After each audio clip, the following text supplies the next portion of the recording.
we wanted, Michelle's going to really talk about, just to give you some context, with the political campaign that took place in Massachusetts, so you get some idea. But we have people from New Zealand, Connecticut, as you can see. Let's see, Michelle, should we do, if you get my other phone, maybe we should do Instagram, or we can do that later. We can do that later. I guess it's okay. Maine, Iowa, we'll do a follow-up. Greece, Michigan, Netherlands. And anyway, those of you on Facebook, please feel free to do a watch party with your friends that you know. Trump joined Parler. It's going nuts tonight. Okay, that's great. New York City, Canada, Illinois, Texas, Minnesota. Excellent.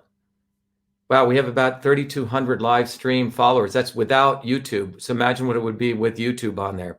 3,300 Western Mass, New York, Massachusetts. Anyway, let's begin. So today is January 8th, 2021.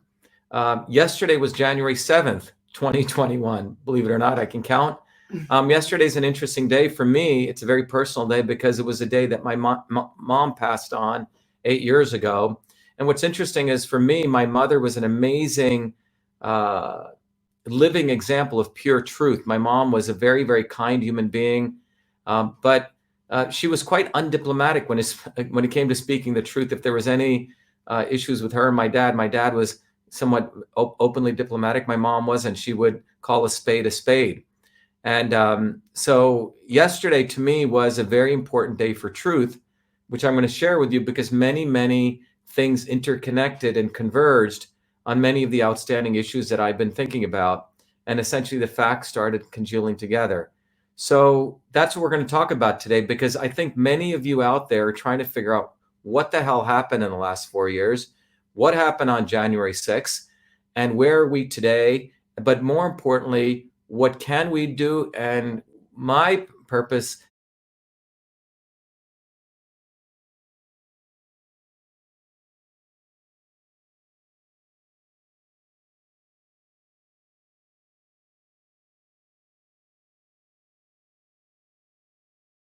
past 4 years, unfortunately, the conclusion is that it brought us to on many of the outstanding issues that I've been thinking about. And essentially the facts started congealing together. So that's what we're going to talk about today, because I think many of you out there are trying to figure out what the hell happened in the last 4 years, what happened on January 6th, and where are we today? But more importantly, what can we do? And my purpose is to talk about what must be done now for us to win freedom, because at this point you need to understand that everything that took place over the past 4 years, unfortunately, the conclusion is that it brought us to a position where we are essentially enslaved. And the only way out of slavery is we have to raise our political consciousness, or in this matter, our consciousness, and it is through education. So at a high level, what we're going to talk about is, first of all, a little bit about our United States Senate campaign in Massachusetts, where that's at. We never conceded, but more importantly, it gives a very powerful base for understanding what the real issues are in election fraud. And unfortunately, what were not actually addressed by, frankly, in a very focused way by any of President Trump's lawyers. It's unfortunate, and then it brings a question of why. And we'll talk about that. The second issue we're going to talk about is what's going on right now. You know, as I mentioned, I lost about 14,000 followers in about a week. People are being thrown off here, left and right. And we're going to talk about the second issue that leads to is centralization of platform, centralization of currency that's taking place, centralization of vote tabulation, centralization of distribution of pretty much everything. With companies like Amazon, one or two companies are going to essentially own the way things are headed. Platforms. And when we use the word platforms, we mean technology platforms. The real masters of the plantation now are technocrats. Their house slaves are the politicians. And we are the field slaves. Okay, these are terms that Malcolm X used. And you can even use other terms starting with the N word if you want. And but the bottom line is that we are field slaves, and they're the house slaves, which are these scumbag politicians, 99% of them. And then there are the masters, and the masters are not the politicians. They're just the house slaves which serve the masters. And we're going to talk about the technocrats who are about centralizing power. And that leads us to the third point of how do we put that together to understand what happened in 2016, 2017, 2018, 2019, and 2020, and where we are in 2021, and what we have to do. All right, so that's what we're going to talk about. So first of all, let me remind everyone that my lawsuits, our lawsuits in Massachusetts, are the only two lawsuits that have survived dismissal, and the only two ones that got victories on election fraud. Only two. And what's most important to understand is that we didn't use lawyers. I did it by myself with the help of others. And what's important to understand is Tucker freaking Carlson, none of the people around the president, his lawyers, none of them talked about our lawsuit, which are the only ones which are still standing and which give hope, because we went and addressed the real issue of election fraud.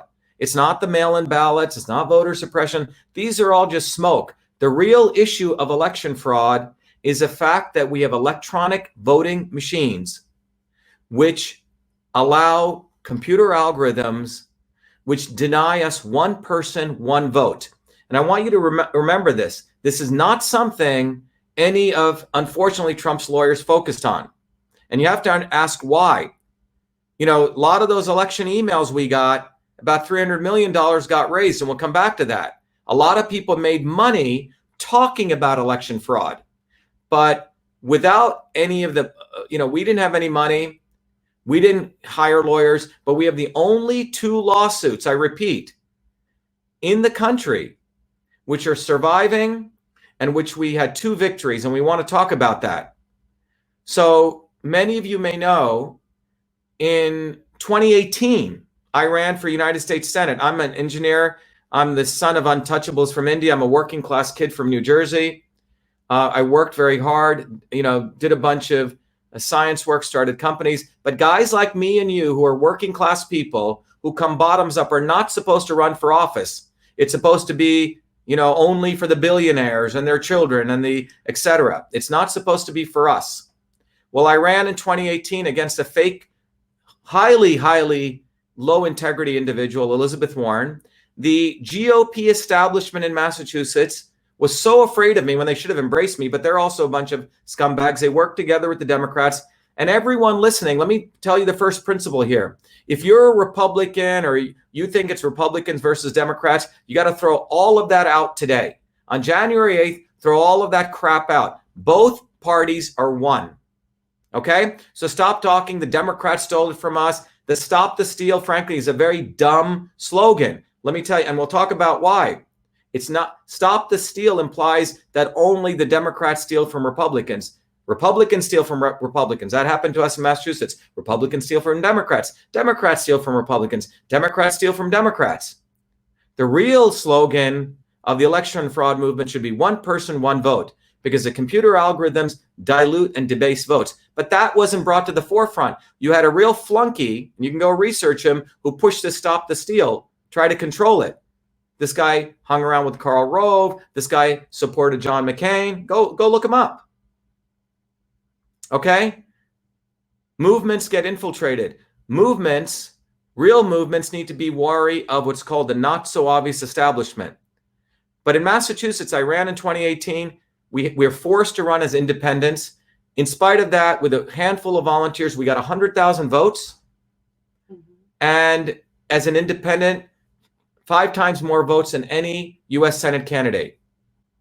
But we were defrauded, not by the Democrats, but by the GOP establishment. And I initially registered as a Republican. In 2020, in this election cycle, I registered as a Republican again. And we ran an amazing campaign. Michelle will talk to you about it. But we had, 3,000 volunteers, Michelle? Yeah. You want to tell them about it? We had mothers with small children, mothers with grown children, retirees, dads, working people of Massachusetts that were volunteering, and volunteers from all over the U.S., quite honestly. We had, I don't know how many, over 1 million or 2 million phone calls were made by volunteers who were making phone calls. To people in Massachusetts. To people in Massachusetts, yeah. And we had lawn signs up everywhere. We had billboards. We had advertising on the radio. We were everywhere. We were doing standouts every week and 5 days a week in different areas. And we just really had a robust and active volunteer group and an active movement. A real campaign. And the slogan of our campaign was truth, freedom, and health.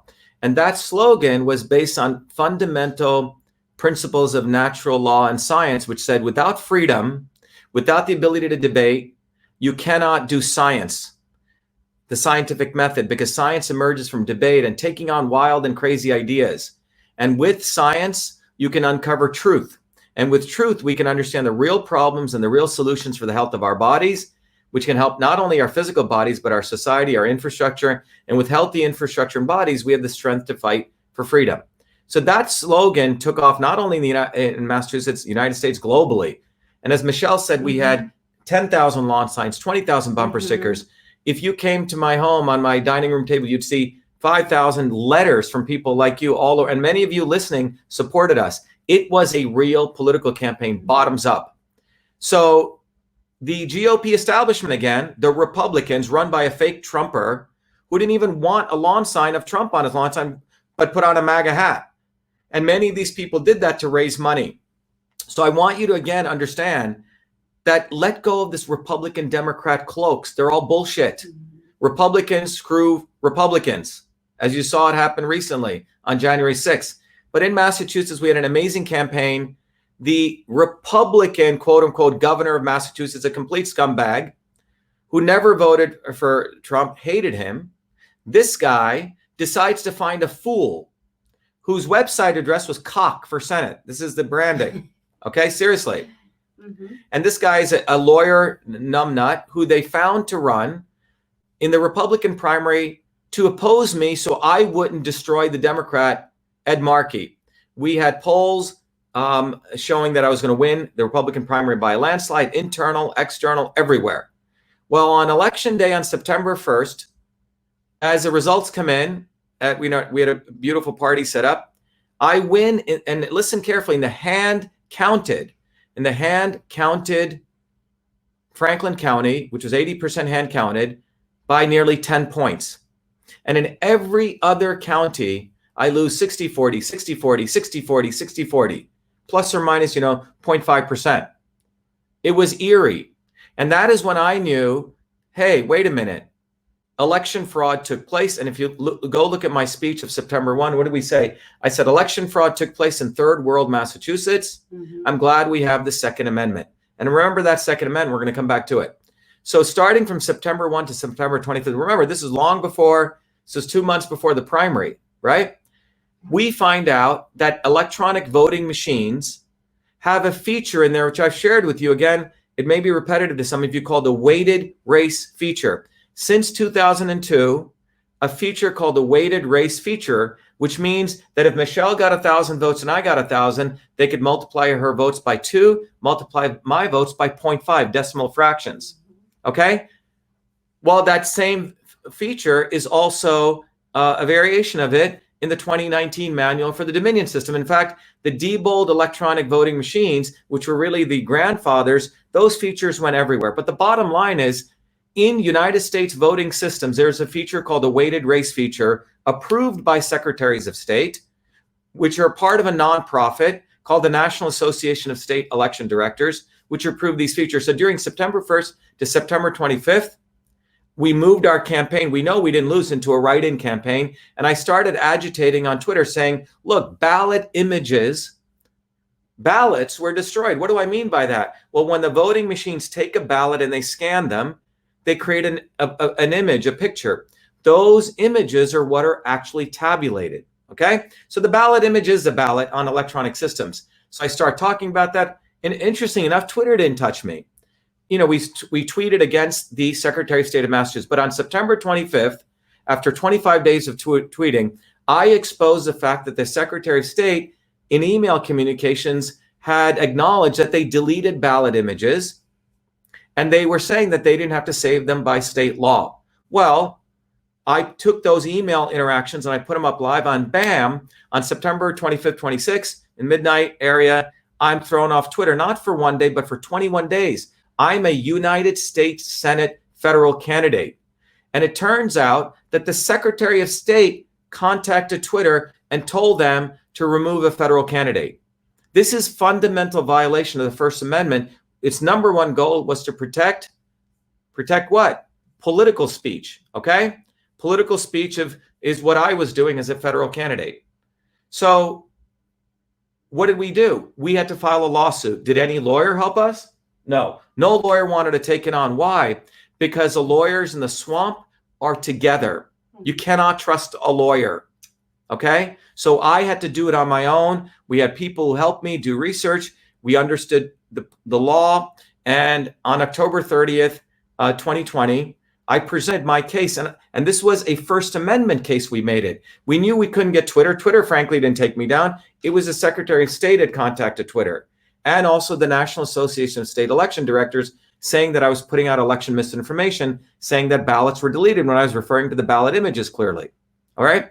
So I go into federal court, me against 3 lawyers, Harvard-trained lawyers, and guess what? We win. And I was focusing my lawsuit on the fact that I was thrown off Twitter because of violation of the First Amendment. And in a 4-hour hearing, I asked, you have the big lawsuit, and you can also ask for an immediate injunction. Lawsuits can take time, but you can say, look, Judge, while you're figuring out the big lawsuit, make sure the Secretary of State issue an order that he doesn't call Twitter. And we won. We won that lawsuit where the judge told the Secretary of State, why didn't you simply go on Twitter and argue? Why did you call Twitter and knock him off? So we won that restraining orders. And our lawsuit still remains. Big victory. Did Tucker Carlson report on it? No. Did anyone in the Trump administration tweet it out? No. No one. And by the way, no one from there helped us when we ran against Elizabeth Warren. No. While we were pounding away our loyalty to the president. Always, always, always, always. By the way, I never voted in my life until President Trump ran. Ever, because I never believed in the system, because I knew most of it was rigged. But when Trump ran, I voted for him. That's for the record. So that was our first lawsuit.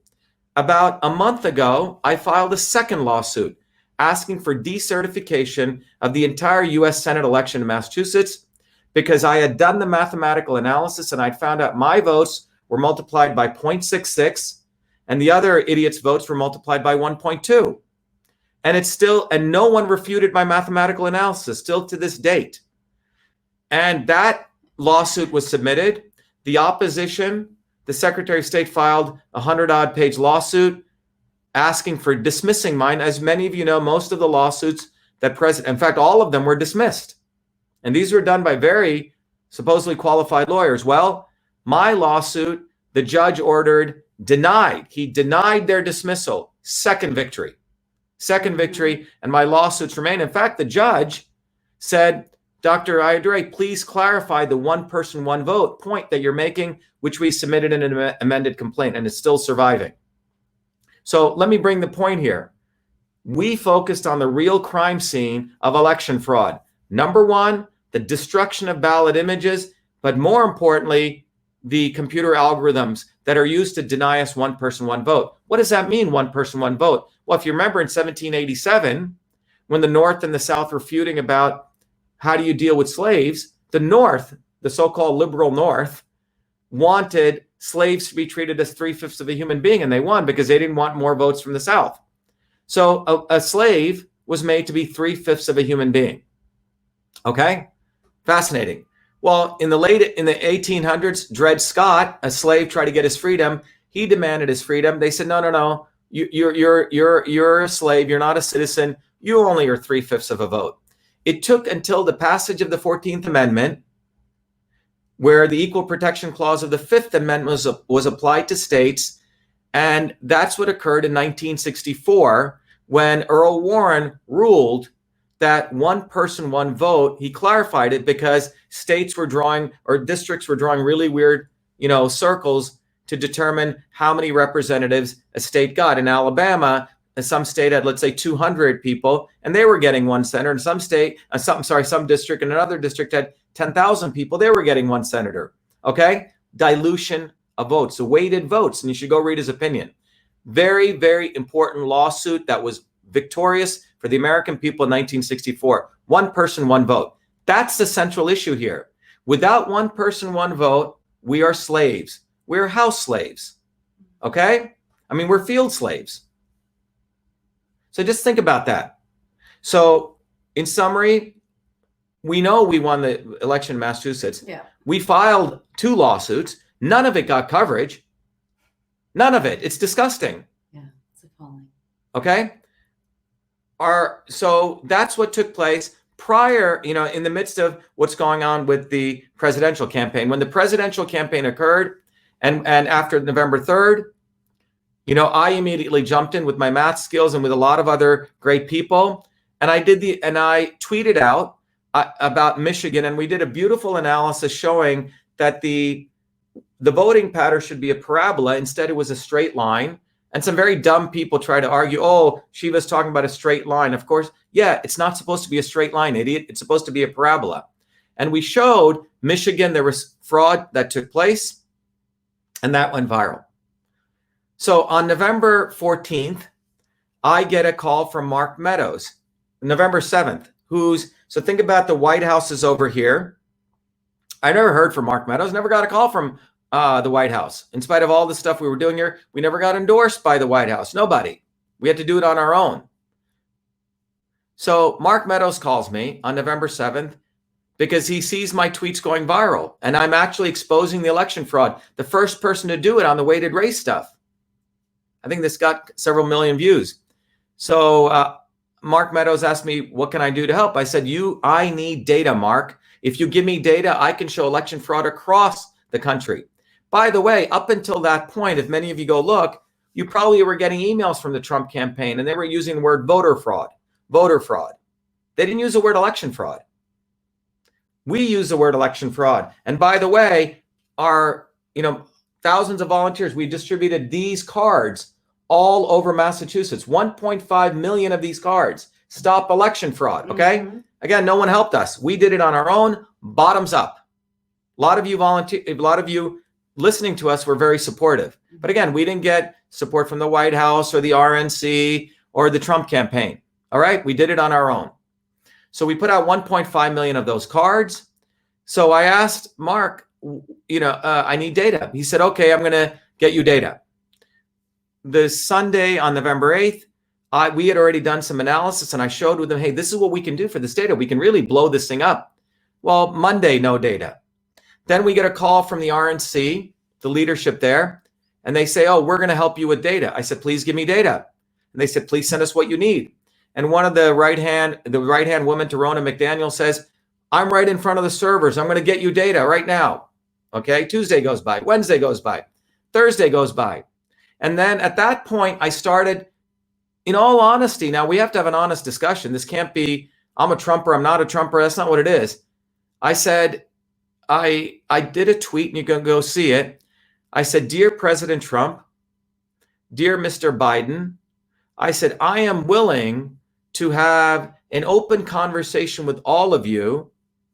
Open conversation. I'm willing to share the data from Michigan to all of you. Are you serious about election fraud?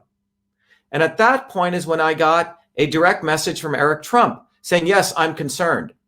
What can I do? I said, we were supposed to have a conversation. Meanwhile, I'm talking to, and he said, you should speak to Alex Cannon, okay, who turns out is a lawyer for the Trump committee. So here you have the White House, Mark Meadows, Ronna McDaniel's group over there calling me from the RNC and the Trump campaign committee. Now I'm thinking I'm going to get the data. Well, Saturday comes, 1 week later, no data. I write to Mark and I said, Mark, are you serious? I'm going to get the data or what? So I go back to Eric Trump, and all of this is documented. I said, Eric, do people really want to help your father? I said, no one's jumping in this with urgency. This is around November 13th or 14th or something, 15th like this. So Eric says, go talk to Alex Cannon again. I speak to him. He's a lawyer. And I said, look, the RNC is holding back data. Do you have it? He goes, oh, yeah, we have the data. Are you going to give it to me? Silence. That went on for 2 weeks. We never got data from the White House or from the RNC or from the Trump committee. Okay?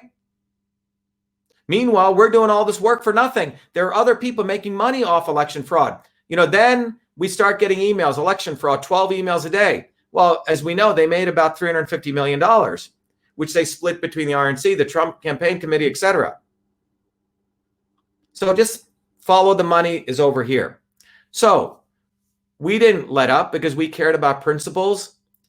Friends like mine of Phil Evans and others, we continued and we did the analysis for Arizona, you saw, which went viral. Rudy Giuliani cross-examined me. We shared the data about Arizona. We did a different kind of analysis where we ran simulations and we showed the result in Arizona would be impossible. Trump would have had to get negative 30% Democrats and Biden would have had to gotten 130% Democrats. Unbelievable results. Okay? The math has not been refuted still to this date. Then Lynn Wood contacted me. He said, Dr. Shiva, we need a really solid testimony from you for Georgia. Lynn's people were helpful. They're the first ones who got me data on Georgia. And we were able to do the analysis, if you remember. Mm-hmm. Okay? We did that analysis. We submitted it. Sidney Powell was very grateful. She said, outstanding work. We got that in. Okay? So all I'm trying to tell you is that our team, me personally, we work day and night. Day and night. Mm-hmm. Day and night. We didn't get a penny for this. So as this is evolving, we're also doing our lawsuit in Massachusetts without lawyers. I'm doing it on my own. And I have to run several businesses, okay, which I've made great sacrifices, real sacrifices. Anyone will tell you the amount of personal monies that I've put in and losses I've incurred as a noble service to this country. And by the way, that's how we should start looking at people. Are they doing this because this is their business? Or are they doing this because of service? So that's the background of Massachusetts. Now, why do I give you that background? The key takeaway from that is our electronic voting machines for at least 20 years, have the weighted race feature in there, which is a real crime scene. And why are the ballot images important? Without the ballot image, the ballot images are the direct evidence of the use of computer algorithms. So in Massachusetts, they delete them. Well, it turns out the National Association of State Election Directors, if you're listening right now, go to NASED, National Association of State Election Directors.org. They're the ones who are a nonprofit part of Democracy Works, funded by the Rockefellers and the Murdochs. This isn't, by the way, conspiracy stuff. You can go look it up. They're the ones who get together and define ways on how you certify voting machines. The executive director of that, Amy Cohen, who I'm also suing, is the one who also contacted Twitter to have me thrown off. Why? Because I was going after the central issue. Look, Trump just got thrown off now, but I was dangerous to them in September. They banned me for 21 days because I was bringing up the real crime scene, the centralization, the issue of the ballot image destruction, because it's tied to the computer algorithms. And we have told the lawyers on the Trump campaign to make this a central issue. They didn't. In fact, in my view, they didn't want to win. They had no interest in winning. In my view, it appears to me that they were doing a fake election fraud campaign to make, cash. And I'll get more to that. So where are we at today? What happened? In order to understand what we're at today, we need to go back to 2016. What happened in 2016? So if you are convinced, whether you are pro-Trump, anti-Trump, or wherever you are, Republican, Democrat, that yes, there is a feature called the weighted race feature. What that means is we do not have elections in America. We have selections. All of those house slaves, I'm referring to the politicians, that's what they are. They're house slaves. They serve their master, which is the technocrats who own the software platforms. Zuckerberg's, the Jeff Bezos, the big pharma guys, etc. Those house slaves, they didn't get in there because of elections. Because if you follow the logic here, it's because of selections. In some races, they don't care. We don't care if they're Republican, Democrat. In other races like mine, where an outsider comes in who's not one of them, they do not want people like us, guys. They don't. With massive support. With massive support. Everywhere you go in Massachusetts, you'll find people voted for us. So the bottom line is, if election fraud is taking place, do you think they didn't do election fraud, in 2016. So just think about that. You all think that Trump got in on his own. Well, maybe Trump was put in. Okay? Follow the logic. Look, I'm a very good engineer and a very good programmer. I would solve problems others wouldn't because I would take a very objective approach. If election fraud exists, these selections, that means the powers that be, particularly in a presidential election, must have done that. And by the way, if you go read a lot of the news reports, many people came to Hillary and they said, do you know voter fraud took place? You should do something. She didn't. And you should also understand that. So let's go back to 2008.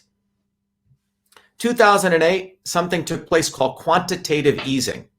Okay? What does quantitative easing mean? It means we're going to print a shitload of money. Okay? The big banks should have failed, and they didn't. Obama met with all of the bankers, and they decided that they were just going to not even print money, just make up money. And suddenly on a computer screen, a couple of $1 trillion shows up. That's called quantitative easing. Quantitative easing didn't help you or me, the American worker. It helped the billionaires. It helped the stock market. It helped big corporations. It helped the banks.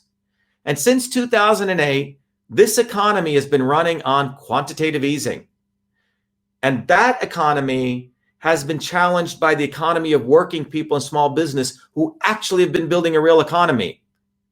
Okay? So the interest rates have been kept artificially low to around 1%, 1.5%, when they today should be around 6, 7%, because the real working people in this country are actually contributing. The slime bags, which are the big corporations, the people who take out loans, which actually have no business model, they have needed quantitative easing to keep the interest rates low so they could borrow money. So why do I bring this up? One of the goals of the elites, and they tested this in China, is the concept of moving everything to decentralization. This is the key word I want you to think about. So if one person, one vote is what is the electronic voting systems, election fraud is really about, the biggest political lesson to learn here is the following.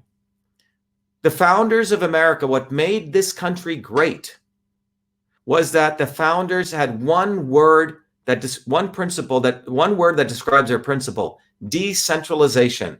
Decentralization, decentralization. Power should not be consolidated in anyone's hands. It should be devolved down to the level of the local communities. And that's how the entire Constitution is framed, from the Declaration of Independence, from the structure. They separated powers, etc. Decentralization. The elites do not like decentralization. They want to be the pharaohs. They want to be the top of the pyramid. They've always wanted centralization of power. And this goes back, and I have to speak history because otherwise, if you don't get educated, you're going to be enslaved. Is if you go back to the mid-1800s, and by the way, every Monday nights, I can't do all of it today, every Monday nights, I've set up a leadership curriculum. You can go to VA-Shiva, VictorAlphaShiva.com/join. We are building a movement, and I am actually personally training leaders. You should go join. You can become a member, but you can also support the workshop where we're training leaders. But one of the central things I teach in that workshop is that in the mid-1800s to the early 1900s, you and I, people like us, the American working class, rose up, particularly women, to fight for workers like the working class women in Lowell. Because if you were a working class person, you worked in a factory in the late 1800s, it was a horrible place to work. You were treated like dirt, child labor, everything. But the American working class movement in the late 1800s, leading up to the early 1900s, was a powerful force. That got the 8-hour workday, that got us infrastructure, that got us nutrition, that got us sanitation, hygiene. That's what the elites were forced to give us because there was going to be a revolution in this country in the 1920s and 30s. Franklin Delano Roosevelt was not a nice guy. He was a racist, elitist scumbag. Because of the workers' movements, a gun was put into his head, and they gave the workers Social Security, Medicare, all these, reformist gains, which came from that movement.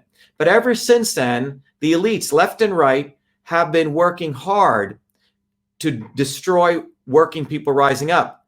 The right wing, starting in the 50s, anytime working people rose up, they said, oh, that's a communist, that's a Marxist, right? And the left wing use that vacuum to consolidate into unions. They use the word workers and etc. So left and right screwed over working people. So if you say, I want a working people unite, oh, he must be a Marxist. No, there's the Marxists who are using workers, but they never want to build a working people's movement. And the right wing attacks that as quote unquote socialist. You see what's happened? But because of all those movements, starting in 1940s to 1970, we had the biggest growth of the American economy. All people, whether you made $10,000, $20,000, $1 million, everyone income grew. The American pie grew for everyone between 1948 to 1971, all over the United States. But in 1971, the elites were so pissed off that they had to give so many gains. And by the way, just to give you a point of fact, because of those workers' movements, because of sanitation, because of hygiene in the 1900s, infectious disease rates went way down. By the time the measles vaccines was created in 1963, 98% measles was gone. Why? Because the plumber and the sanitation worker did more for infectious disease than the doctor or the scientist. This is a fact. It's always been working people uniting, which has changed the world. And the elites do not want us to unite. That's the real enemy. And that is a political principle. So starting in 1970, they wanted to smash the working people. So they went on to the petrodollar. They consolidate. The Department of Education gets created. All the big hospitals, big pharma, they create the quote unquote healthcare system. You see in every institution of power, consolidation starts taking place in the mid 70s. And that was the beginning of the end. And that centralization of power included, in more recent times, the centralization of currency, the centralization of moving everyone to digital currency. They want everyone using credit cards, everyone on Venmo, everyone on PayPal. Why? Because when you're digital and our money becomes digital, they can take you as a digital being, connect you to a digital social score. The IMF and others, I mean, they tested this in China. Remember, China is just a test bed for the elites. Don't think China controls the world, okay? They're not that strong. There's another group of elites which tell China what to do, and they're global, guys. They're white, black, yellow, brown, everyone. So don't get into the racist model. China is going to take over us. No, bullshit. The elites are black, brown, yellow, and they all work together, okay? Second principle you need to get, it's not Republicans and Democrats fighting. It's one group against the working people. So they want a centralized currency. Why? Because now if your money is ether, in the ether, and it's no longer physical gold or paper, hey, wow, Joe here is visiting a lot of these fake news sites. And by the way, they're tracking your sites. That's the plan, is that's going to become part of the banking system. And they'll say, oh, Michelle doesn't visit fake news sites. She gets a good score, whatever they determine as fake news. Oh, Bill here over here visits vashiva.com a lot. We got to lower his score. And then they may deny you loans. They may lower your credit score, etc. Centralization of currency was where we were moving at prior to 2016, because the elites have no economy. The only economy they have is when they suppress the real economy. Okay? So they wanted to centralize food distribution.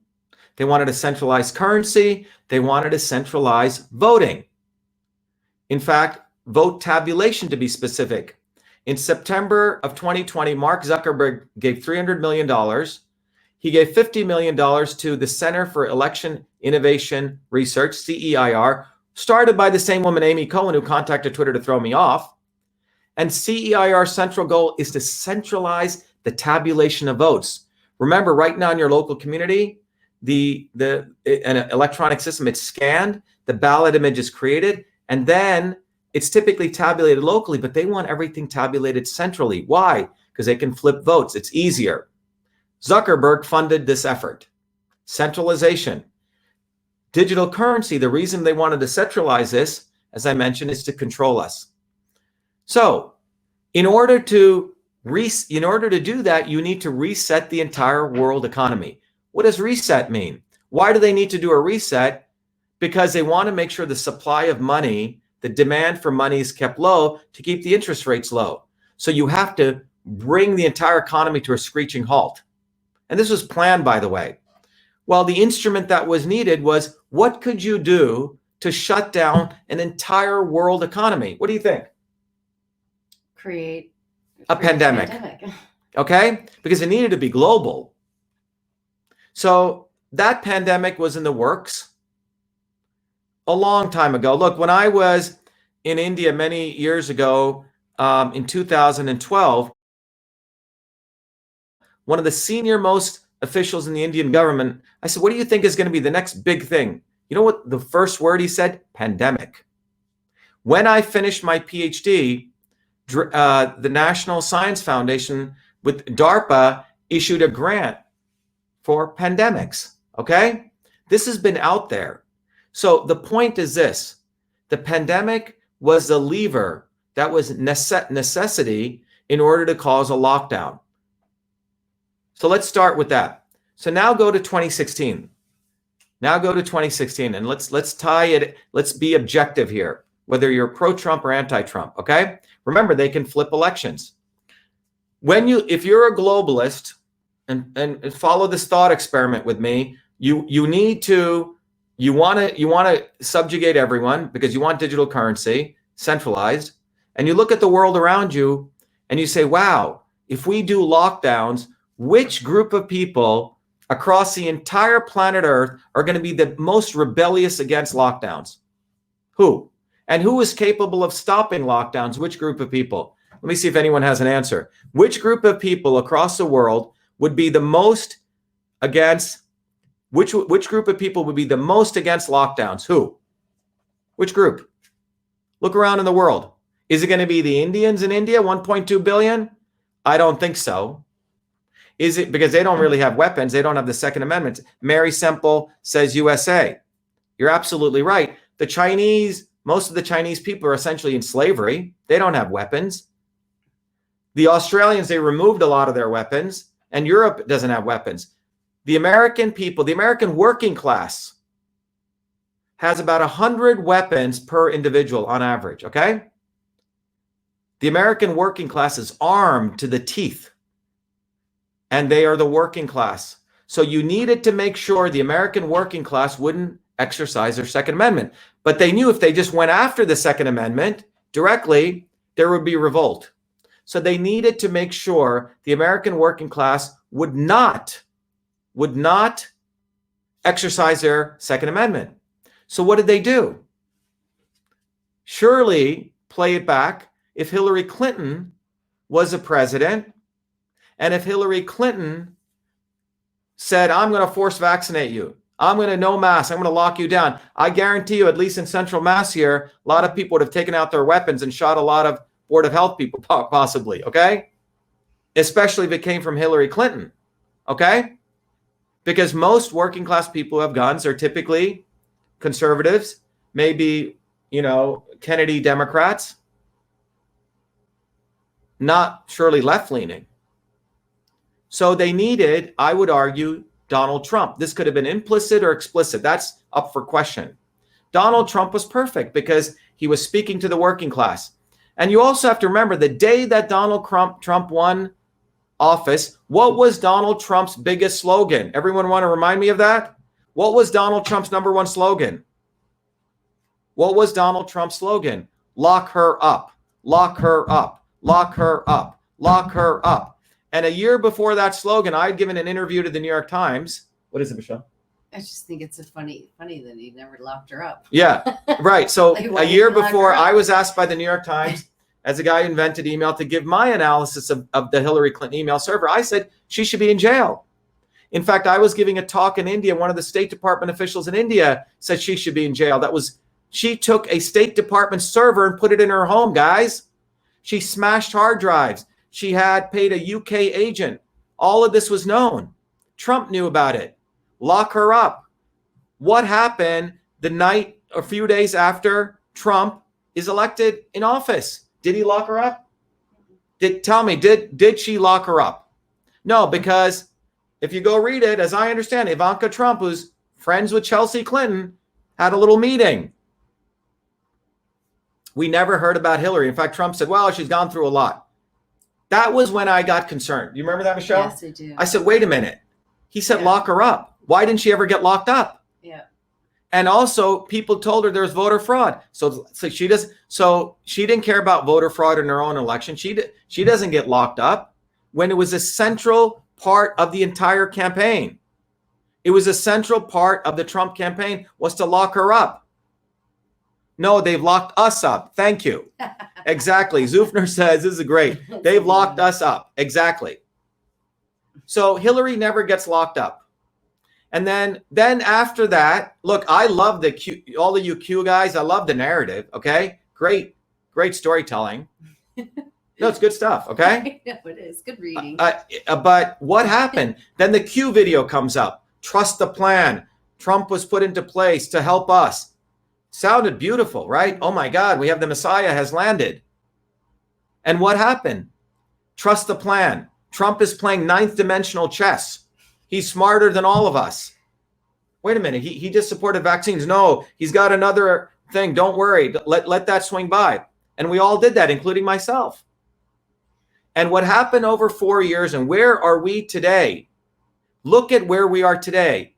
We have forced vaccinations on the way. We have to wear these freaking masks, which are really about loyalty to the government. It's like loyalty to the king. Mm-hmm. We have lockdowns. We have 600 billionaires who make $2.3 trillion. We have censorship, big tech censorship. That's what we have. We today, remove the rose-colored glasses, forget about trust the plan. We live in a minimum going to a maximum security prison. That's where we live in. I used to love to work out. I can't go to my gym. I used to love to go food shopping. I don't do that. I don't want to wear these masks. Think about where we are today. This was organized. Why? Because they needed centralization of tech. I'm a technologist. The masters are not the politicians. We should not be over at the US Capitol. We should be in Kendall Square, where all the big pharma companies are. We should be in Silicon Valley. They're laughing at us, Zuckerberg and those guys. They are the masters. We as field slaves should not be begging to the house slaves, these scumbag politicians. Mm-hmm.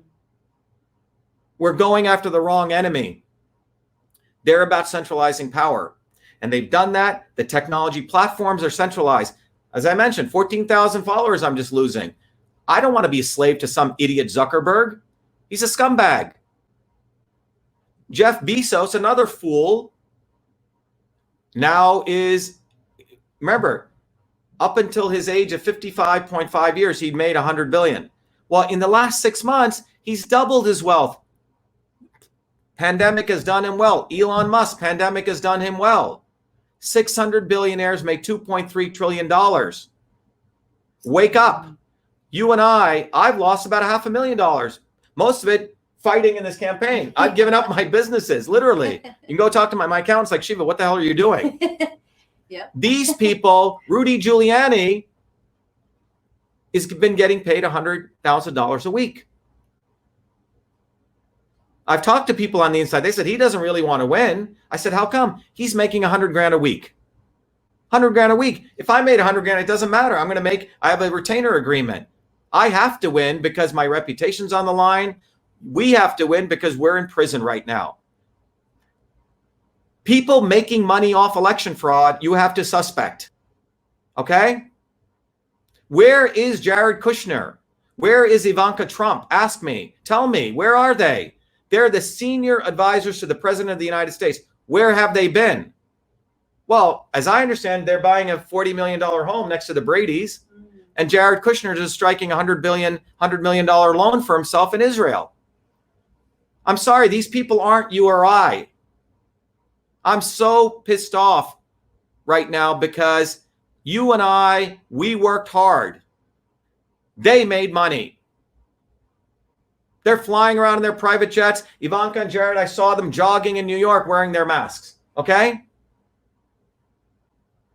I care about us, the working people, because that's where I come from. I'm not afraid to tell the truth on this situation because it is unfortunate. It hurts me to tell the truth. But my mother died on January 7th, and she always told the truth, no matter how much it hurt her. So I'm here to tell you that we've all been taken for a fucking ride. Because the White House, as I understand, people have been in and out. They had multiple opportunities. My friend, a very good friend of mine, who's the one who has all the data on the Clintons. He's won 180 cases. He gave it to Trump. He said, you could win this. Nothing.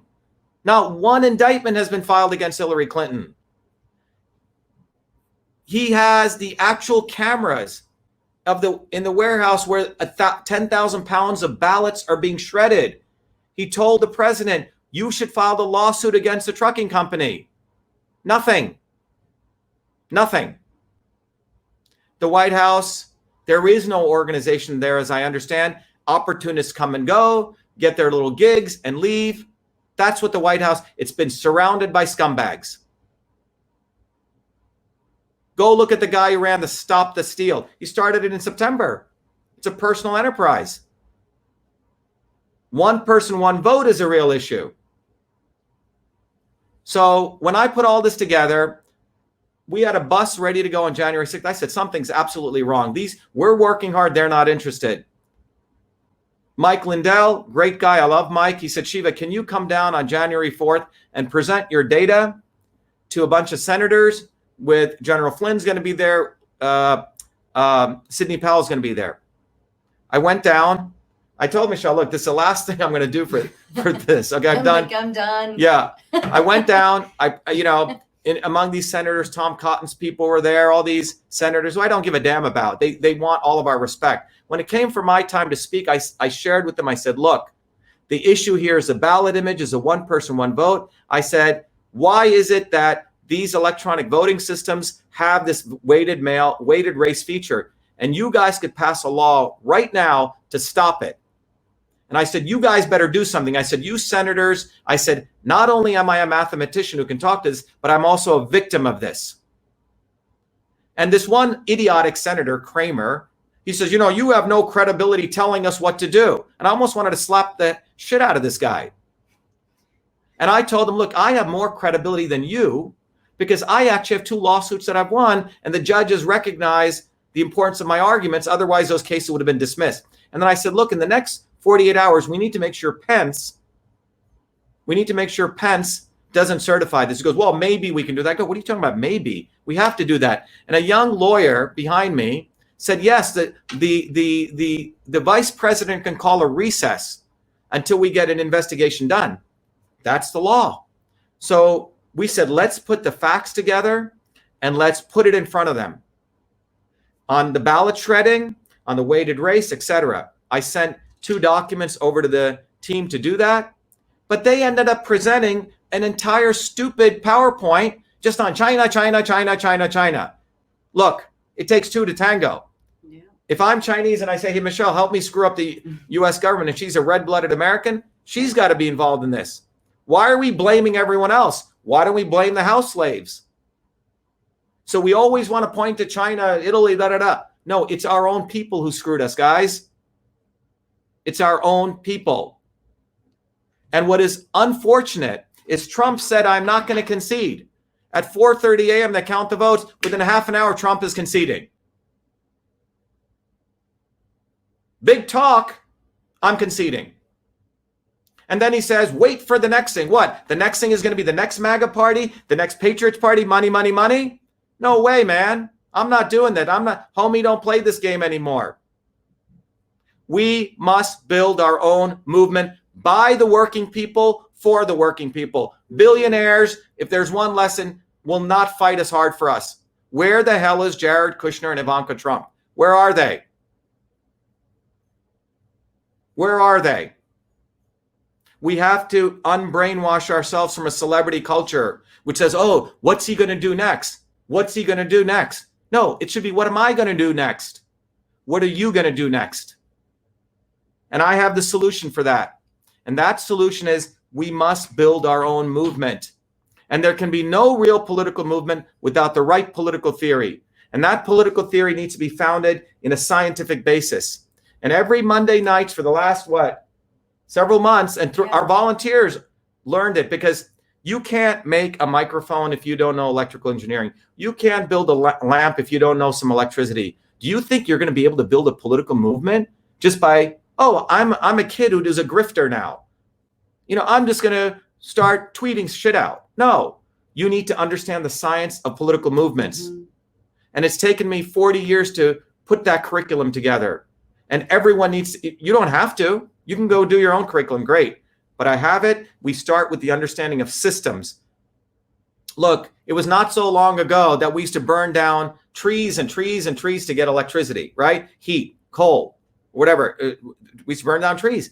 Then some guy figured out the nuclear physics of if you hit a neutron at the right point, you can energy equals mass times the velocity of light squared equals mc squared. That nuclear physics changed the course of human history. And similarly, I've created that same nuclear physics for understanding how we change the world. It begins with the knowledge of systems.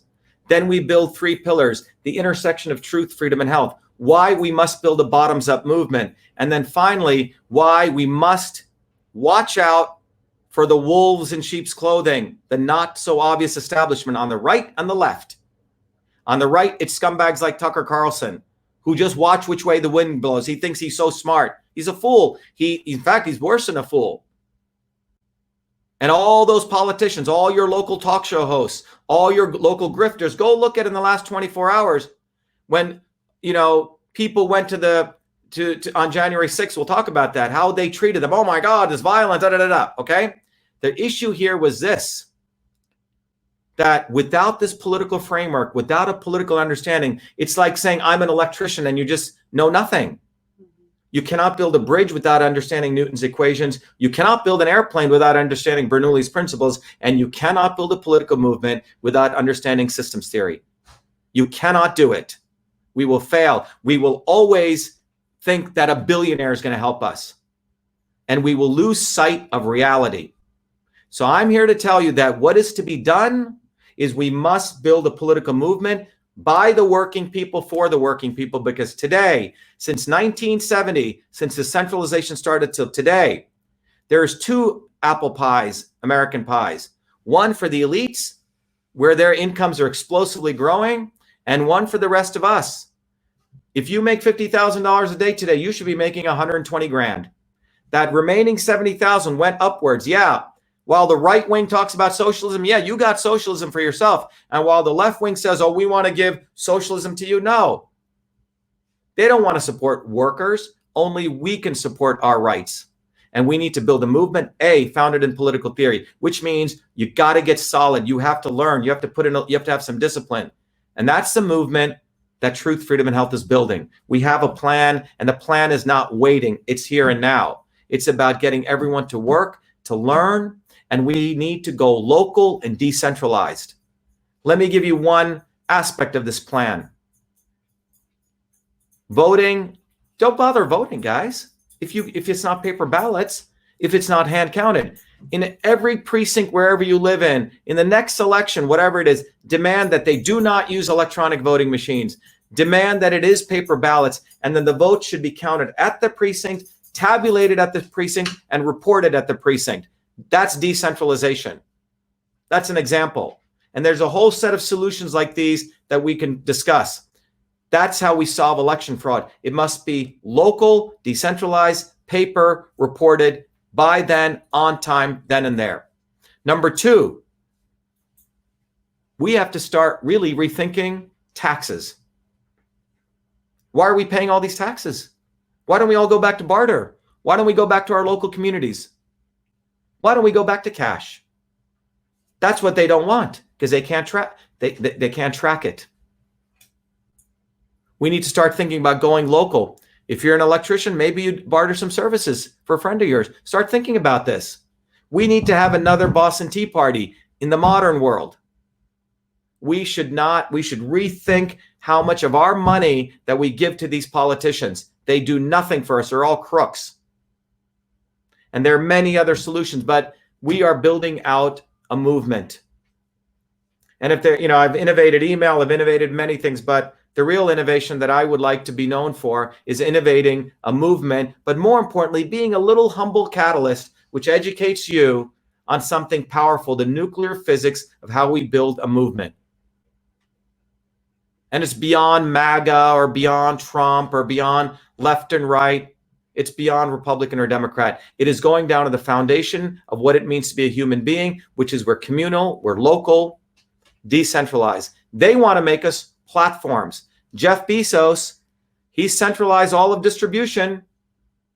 He's going to own that platform. Zuckerberg, Google, they own all of media. And someone else is going to own, the digital currency, the elites, and all of us. The goal is to have us all forced vaccinated by a regimen of vaccines. That is what we're looking at. And the only way out of this is to remove our heads out of what, stop trusting people, and recognize in the last 4 years, the American working class was disarmed without being disarmed. And that's what's so powerful what they did. You know what I'm saying? I do. We all waited for the plan. Yeah. I repeat, if Hillary was in office, they could not have gotten away with lockdowns. They could not have done it because people would have risen up in this country. They held everyone at stay saying Trump is going to do something. Trump is going to do something. Just wait. Just wait. Just wait. Wait, as my grandmother said, waiting is death. Delay is death. And that's what happened. We waited. January 6th, let's finish up on that. What happened on January 6th? What happened? Trump said, go over there. Well, shouldn't a leader say, let's all go there. Join me in arms. Let's walk over there as one unison group. And when they went over there, it was a setup. People let him in. You had some violence, and the whole thing gets branded as violence. And they achieved two things out of that. What did they achieve? They said, if you rise up as people and you come at us, quote unquote, as an insurrection, that must be some extreme thing, Antifa or something. So that's one mindset thing that they did to make people feel embarrassed. Oh my God, we did that horrible thing. No, it was a good thing people went there. But it would have been a better thing the leader marched together with them as their leader. That's what should have happened. But instead, some guy says, go there. They go there. Some other flunky was over there, and that was orchestrated, guys. It was orchestrated to do two things. One is to make people feel bad. Oh my God, we did something horrible. And it was orchestrated, in my view, to give an out. Oh, okay, we need law and order. I'm going to exit now. That's what happened. It was beautiful. Pence looks good. Everyone looks good except us. We're all screwed. That's the truth. We're all screwed. That's where we are. So the good news is, like my mom would always tell the truth, we have the truth. We've removed our rose-colored glasses. We've thrown them away. And now we know we're in a fucking prison. Okay? So now we have to figure out how do we escape. That's what we really have to do. Yeah. But remember, we are the American working class. We have the Second Amendment. And that's the next thing they're going to come after. So we have to realize that it's not just the weapons that matter. It's not the weapons. It's the mental thinking. It's a political theory.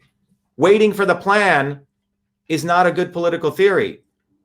Building the plan is the right political theory. Building the movement is what needs to be done.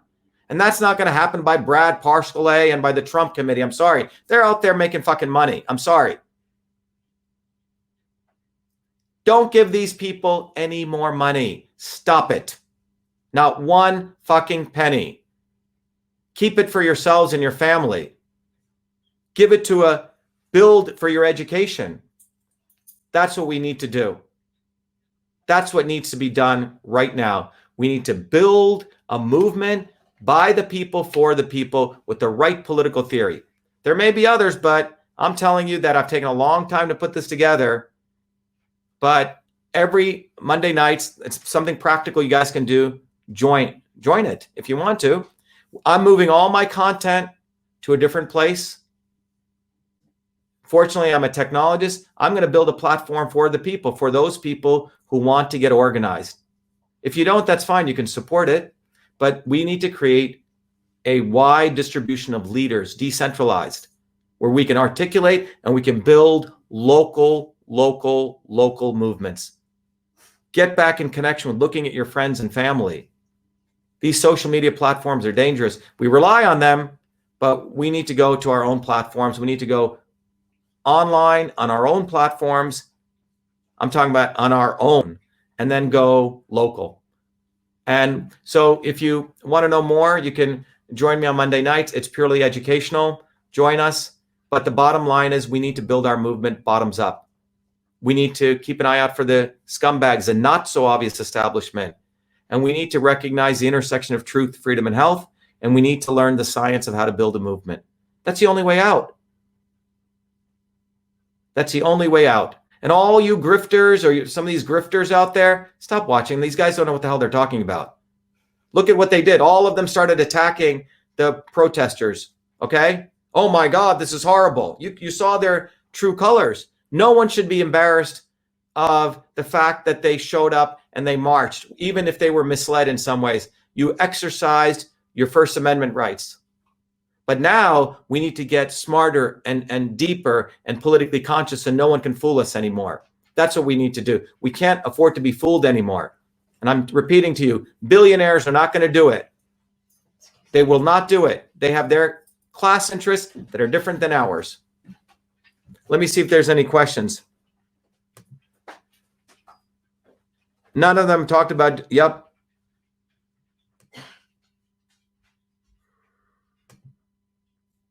All right, if there isn't any other questions, I'm going to basically leave you with the fact, I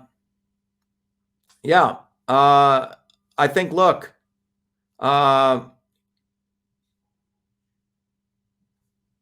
I think the bottom line is we need to build a movement. Forget about elections. We need to build a movement. Just saying one person's going to do it. Someone said Scott Pressler's running. Yeah, okay, interesting, okay? That's all distractions. We need to get discipline. We need to create a movement. That's what we need to do. Anyway, thank you, everyone. I hope this was valuable. Keep an eye out.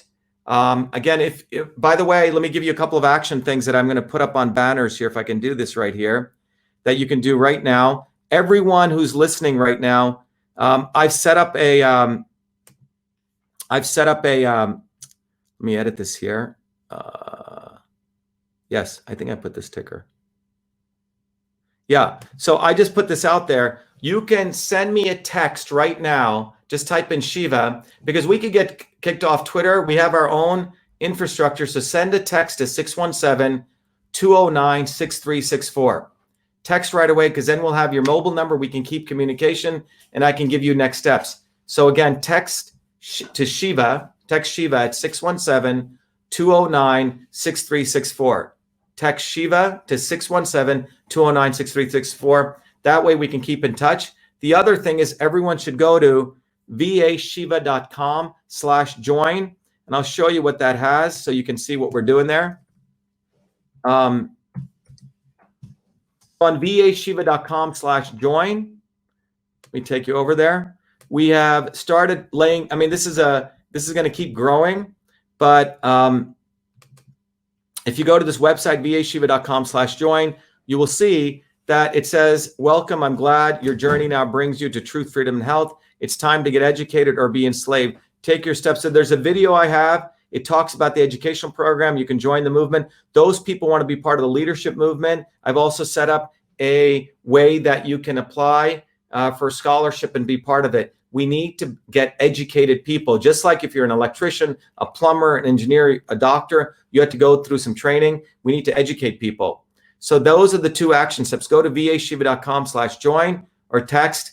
And if you want me to do more videos on different topics, let me know. And finally, you're going to see on different issues that I'm going to be posting different kinds of topics. Okay, so those topics you can take advantage of and you can distribute. So so let me give you an example of that. For example, let me go over here. So we have, if you go to join, let me give you this URL and I'll punch it in here for you if everyone wants to see it. So if we go here, let me share the second one. If you go to join, let me put it up here.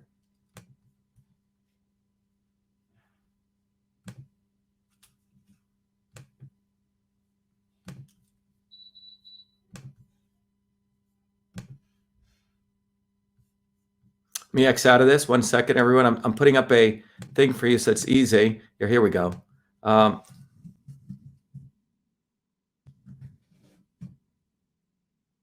right, let me just do this. Okay.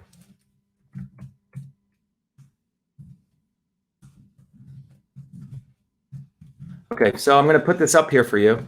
So if you go to this URL, join-cswebinar.com/masks. So we're going to be educating people. So let me bring up that URL, which is right here. So if you see this URL right here, this is a URL that we built just on masks, join.cswebinar, and you can share this. And this is a way so some people may want to get educated on different topics. This literally, let me play this for you. This is a little small video that can educate people. Hold on 1 second. Here we go.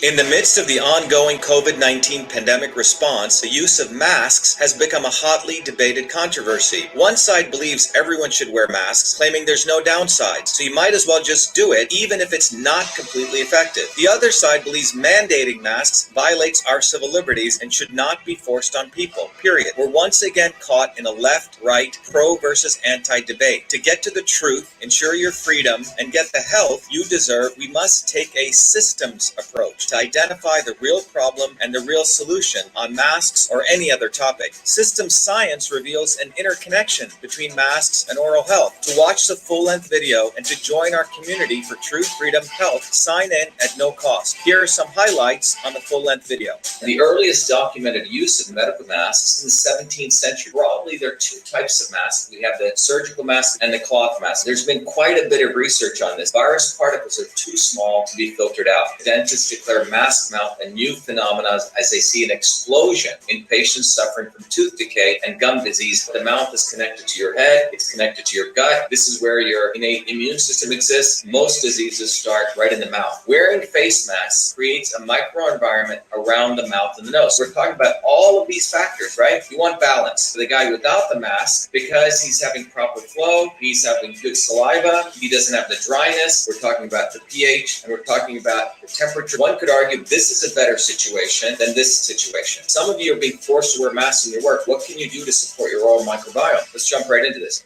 Sign up now at no cost to watch the full video and to join a community of incredible people dedicated to applying a systems approach to building the global movement for truth, freedom, health. You'll discover real solutions for a pandemic. Also, you may apply for a scholarship to our Truth, Freedom, Health leadership program that teaches you the principles of all systems and how to apply those principles beyond left and right to find the reality in any situation. We need leaders, not followers, for our historic movement. So anyway, I wanted to share that with everyone because the goal here is we're going to be taking different issues, educating people, because some issues, some people may be more interested in than other issues. And then we can bring people in to create this movement. And then, so for example, on the mask thing, we've done the science. We are also now creating a program where those people want to educate your neighbors.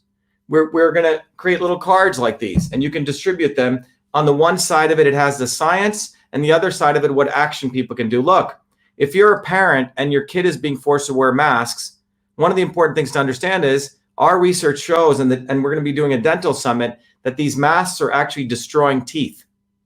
Well, if people want to force your kids to wear masks, you probably should ask them to have the liability to, let's say, for example, give you dental insurance, maybe indemnify you, because if you affect the kids' oral microbiome at a young age, it's going to affect their entire health because the oral health defines all health. So the reason I wanted to share that with you is that the goal here is to actually train people on foundations, principles with science, and therefore people can follow up. Yeah, so these cards are going to come out. So this is something we're building, in addition to doing all the other things. We have a lot of people helping us build this. So someone says you want the cards, you'll get them. Let me see. Let me look at some questions. Someone said, do ballot images get changed if it is adjudicated? Interesting question. So there's two parts of this question. When a ballot image, someone said, I want to connect with you. Okay. So the interesting point here is when a ballot is put into the machines, if the machine says the image is good, then it gets counted. If there's some marks on it, doesn't make sense, then it goes to get adjudicated, which means a human being has to review it.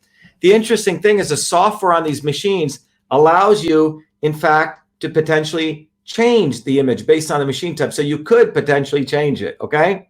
But more importantly is how many images need to get adjudicated is an error rating that's in the machine, which means if you raise that error high, you get more images that need to be adjudicated. And some organizations, some secretaries of state don't even adjudicate, which means that's a way to throw out votes.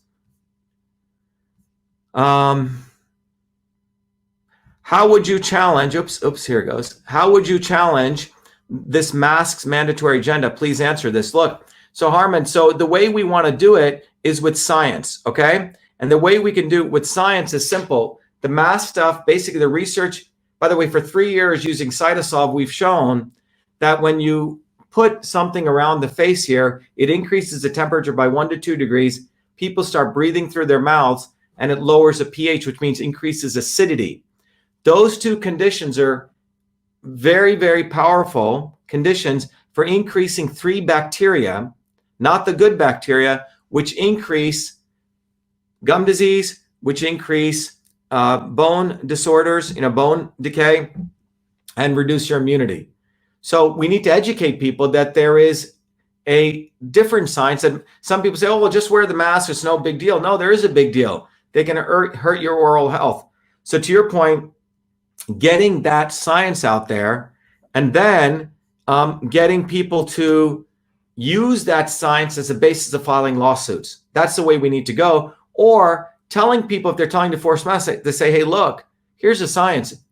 If you force me to wear masks here, then you should support all my dental bills. That's one way to do it. Put the onus on them. Look, in the interest of time, there's many, many things I could answer. Everyone, please go to vashiva.com/join or text. And if you have any specific questions, you can email me at vashiva@vashiva.com. That comes right to me, vashiva@vashiva.com. Anyway, I know I've hit you with a lot to think about. It's 10:04 p.m. I wish you well. We've now been speaking for about an hour and 15 minutes, and I think that's about the time most people can take. But I will continue to do talks. But the bottom line is we as working people must unite in our local communities, and to hell with all of these scumbag politicians. And more importantly, listen, we don't have any voting systems in this country. None of the votes are legitimate as long as that's weighted race feature is in there. Until then, we all need to fight at the local level for paper hand counted ballots. Our kids should be involved in counting votes. It should be a civic holiday, election day. That's what should happen. Hand counted paper ballots at the local communities, counted on the day, reported at the precincts, period. Thank you, everyone. Be the light. Have a good night. And listen, there's nothing to be upset about. You should be upset if you sit and get depressed. You should be upset if you think someone else is going to do something. The only people can do something is us, period. Thank you.